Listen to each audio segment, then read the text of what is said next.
Finally, I can recreate this iconic pose with all 3 Spider-Man unmasked. It's kinda crazy that No Way Home came out 2 years ago, and we have to wait this long to get our hands on these 3 Spider-Man figures.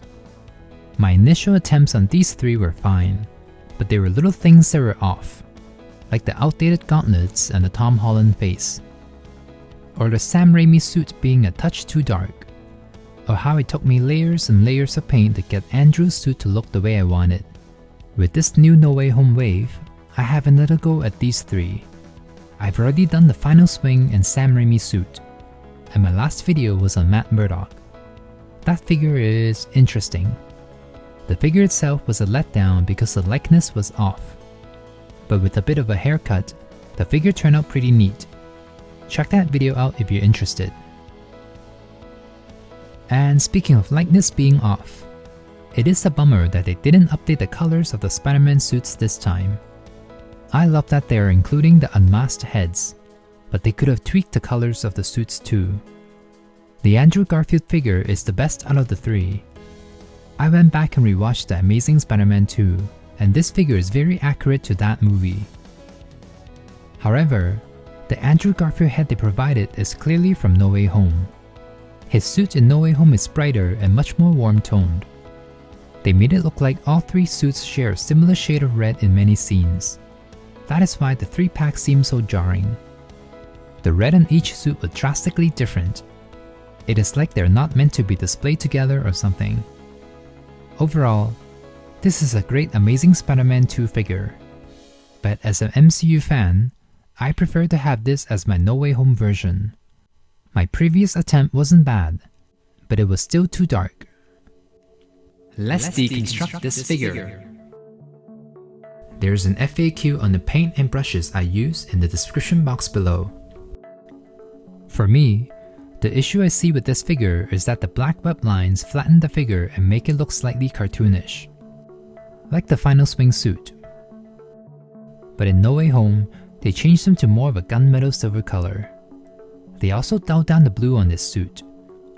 They pretty much made his suit look more like Tobey's, but with thinner or less prominent web lines.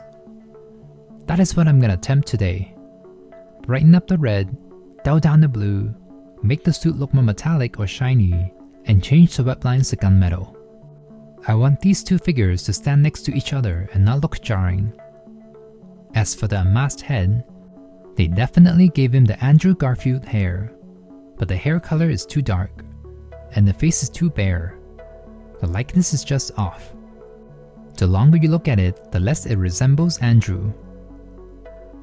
This figure was the most difficult to work on when I did the 3-pack, but if I can make Tobey's figure better, I can do it to Andrew's too. So, hello, this is Ken. I like making things. I like making things out of paper, and I like making things cooler. Especially my figures. Sometimes figures don't look all that screen accurate. All they need is a bit of touch-up here and there to unleash their hidden potential. I also love using everyday tools and materials to recreate iconic scenes from my figures, so they can shine on my display. Subscribe to my channel and join my DIY adventure as I ask myself the same question every week. Can I make it? Let's start with the red. From my experience, I think the color red just gets darker the more layers I add to it.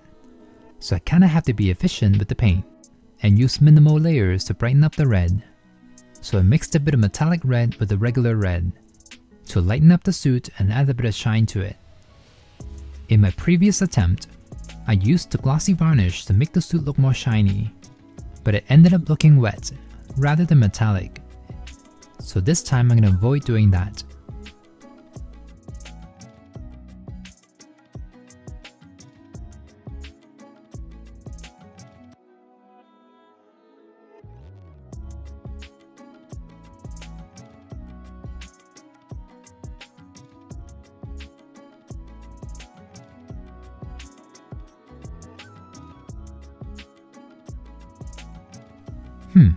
The red doesn't look that bad, but it looks a little pale. So let me add a thin wash of this warm tone red to make the red a bit more vibrant.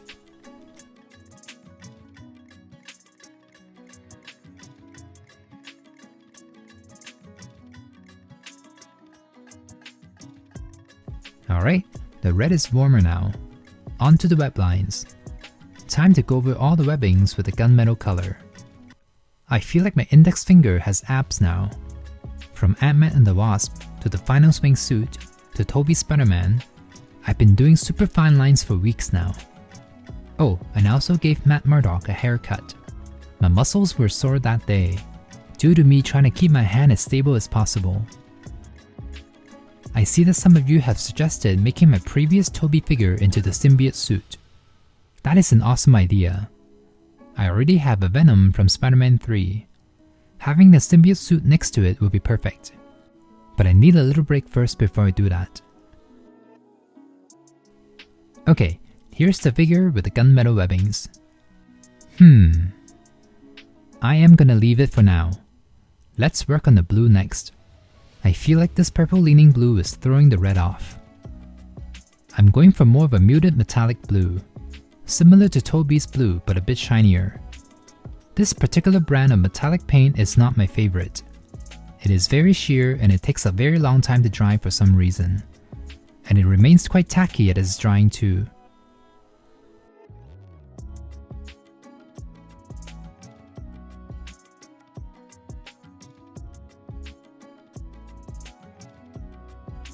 Okay, the blue has finally dried. I like the shine. It matches the red better. Next, the spider symbol. According to the reference images, it's more of a dark gray than a black. It also has a bit of shine to it as well. So I'm gonna paint mine gunmetal. And a quick wash of black to dull down the shine. It's doing that thing again. The red and the gunmetal kind of blend together visually, making it look dusty. So let me try something.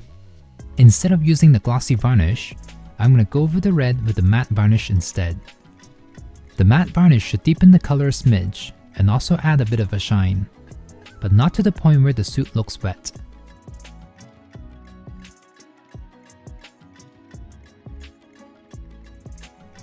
Done.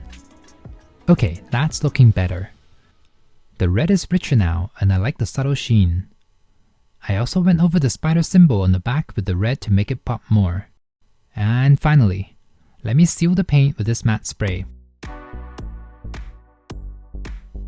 On to Andrew's face. The hair is definitely throwing the likeness off. That said, the face itself seems off as well. It is missing the stubble. But unlike Tobey's, his facial hair isn't as prominent or green. So I'm gonna build it up with the brown. It needs to be very subtle, like he shaved in the morning and is just starting to show.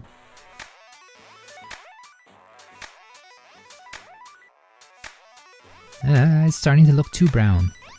Let me counterbalance it with a tiny amount of green.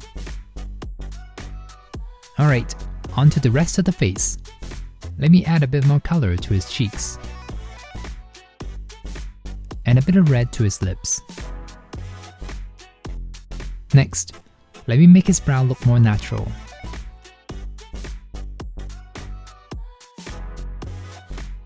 And lastly, his hair. It is way too dark. It almost looks black, but it should be brown. Oops, too brown. Let me add a bit of shading to give it more depth. And finish it off with a bit of glossy varnish to add some shine back to his hair. Done.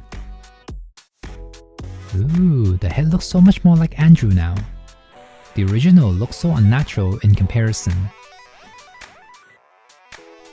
Alright, let's have a look at the before and after. Okay, at a glance, it looks very similar.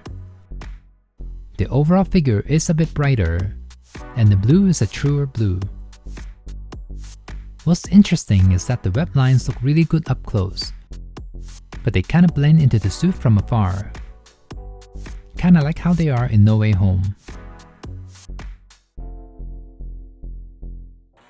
The figure looks best with the Andrew Garfield head.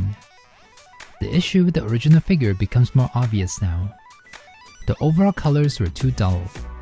The painted version looks so much more balanced and accurate to how he looked in both movies.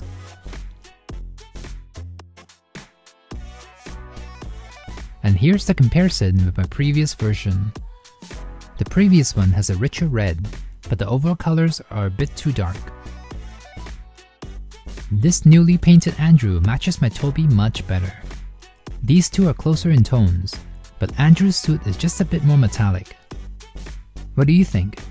Do you like what I've done? I'm happy that this didn't take 4 attempts this time. But after working on all these Spider-Man figures, I realized something. The web lines are difficult to translate well at this scale. They look fine for animated or comic book Spider-Man, but whenever they give the live-action Spider-Man black web lines, they end up looking very 2D. I think they would look better if they were thinner, but that's probably much more challenging to do accurately on the figures. The black webbings on the original Andrew figure are already pretty thin, but they do look a bit muddy around the neck and abdomen areas. For some reason, the gunmetal web lines look quite fainted at a distance on this camera, but if I use my phone, you can see that the web lines are there. I'm very satisfied with how the webbings turned out. It is pretty close to how they looked in No Way Home. And most importantly, this figure looks really good with the other No Way Home figures. The thing that really bothered me with the 3-pack was how Toby and Andrew clashed stylistically. But now they look like Spidey Bros. They look similar at a glance, but each suit is still unique and somewhat accurate to their movies. I wanted to recreate the MJ scene so badly ever since I witnessed it in the theater. That was my favorite moment in the movie. Now I kinda want an Emma Stone Gwen Stacy figure. Oh, I almost forgot. I worked on a knock-up unmasked Andrew Garfield figure before. I thought I did a pretty good job then, but that one does not compare to this one at all. This one is miles better. Alright, let's end this with a photo shoot. This is still my favorite live-action Spider-Man suit. I love how simple it looks. It is not overly designed, it's just a classic Spider-Man suit but in live-action form. As iconic as Sam Raimi's suit was, it's just not as sleek looking as the Amazing Spider-Man's. Look how nice it looks with Andrew's face. I love the big Spidey eyes, but I'm definitely displaying mine unmasked. I thought the big puffy hair would annoy me, but it works. It is very Andrew Garfield. And I love the facial expression. It's a neutral expression, but with a hint of sorrow behind it. It fits his No Way Home character very well. What do you think of the painted face? I think this one may be the most improved out of the No Way Home wave. Okay, I kinda messed up his right eye a little, but it's not super obvious unless I look at the macro shots. At a distance though, it's perfect. Especially when paired with Toby.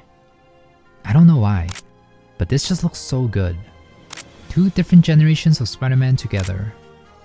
But I feel like I should display this figure with MJ. I was not expecting this pose to work due to balancing issue, but it does. Anyway, I hope you enjoyed today's video as much as I did. Give it a like and subscribe to see me work on the villains. And as always, stay inspired and I'll see you soon. I can make it, so can you.